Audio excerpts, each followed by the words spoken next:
Assalamu alaikum wa rahmatullahi wa barakatuhu.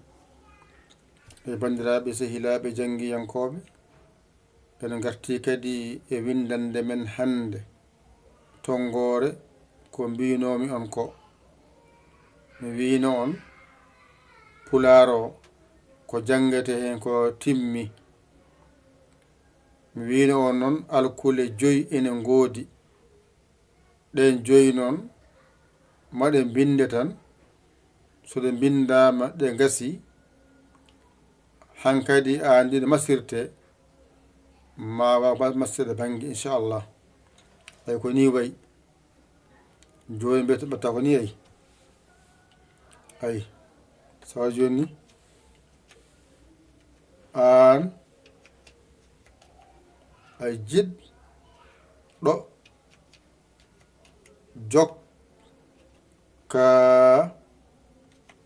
jokkade, an jiɗɗo jokkade e jangde ya hoore nde. Ay bismillah ma. Hayde ko Pulaar ala ko woni ɗo ka janngano, ala ko woni ɗo ka janngano. An jiɗɗo jokkade e jangde yahoore nde, bisimilla ma.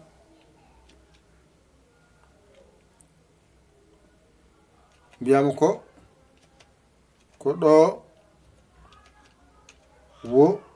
ɗo woni laawol. Ay ɗo woni laawol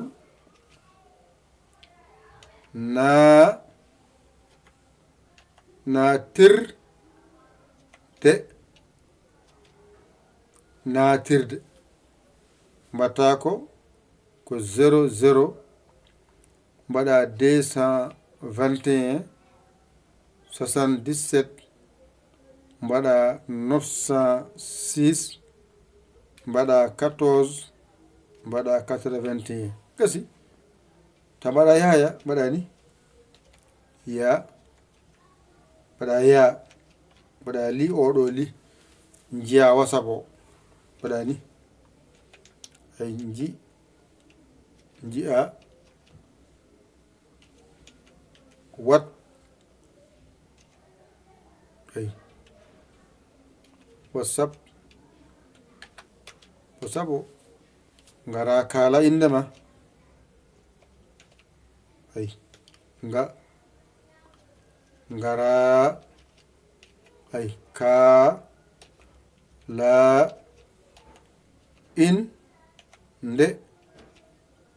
indema e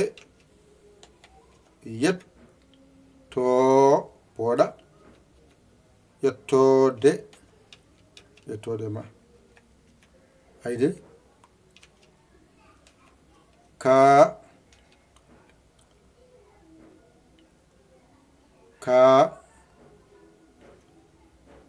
kala yidde kala yidde ma. Famide mbiya min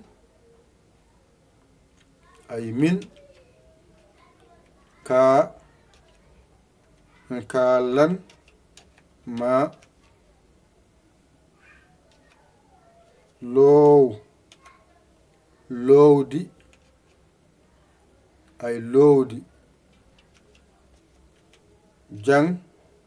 jangde men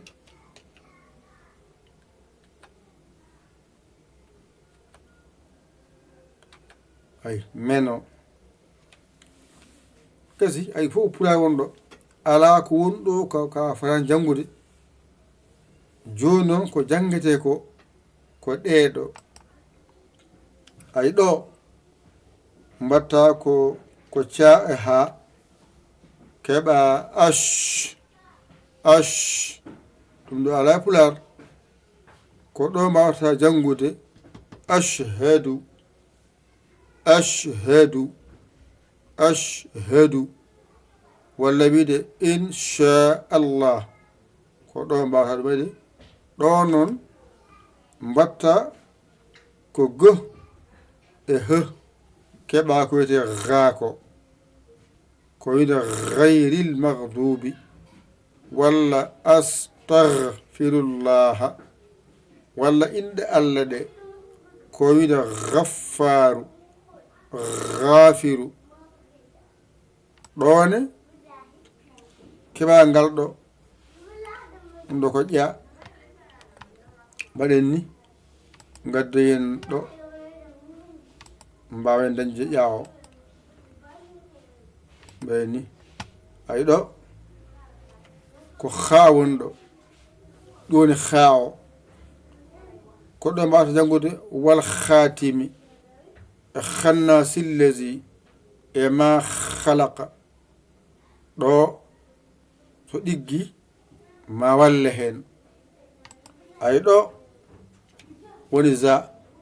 ko wide zalika man zallazi e khannasi llazi seɗa janngoya tayo mon jiiɗo mbindumi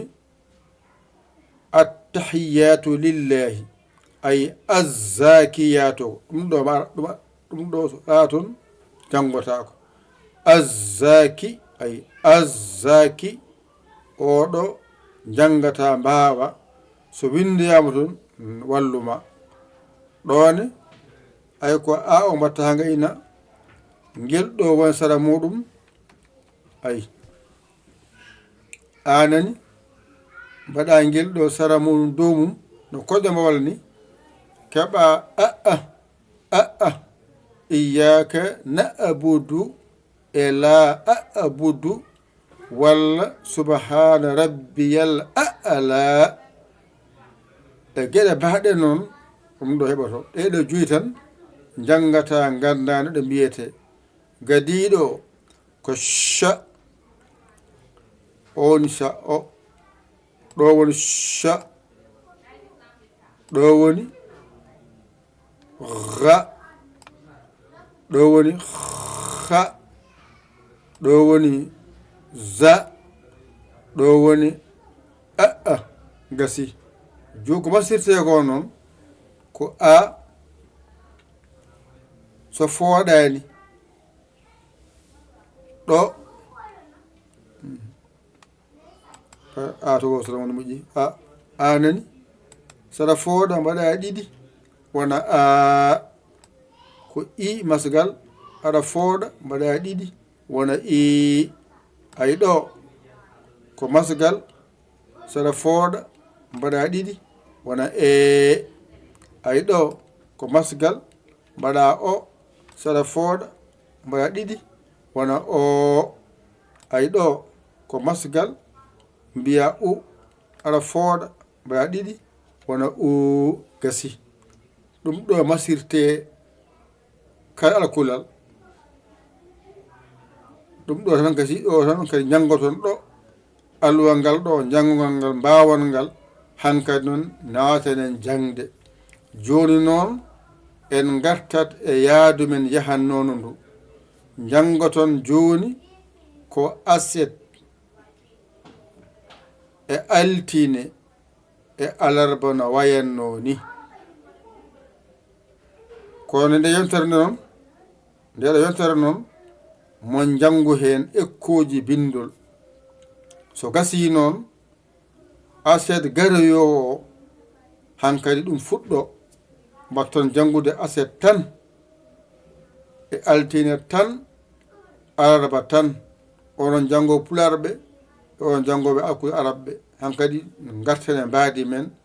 jangde nde wasa fottede ha ɓurta donkon famde so janngi aset mbawon reftade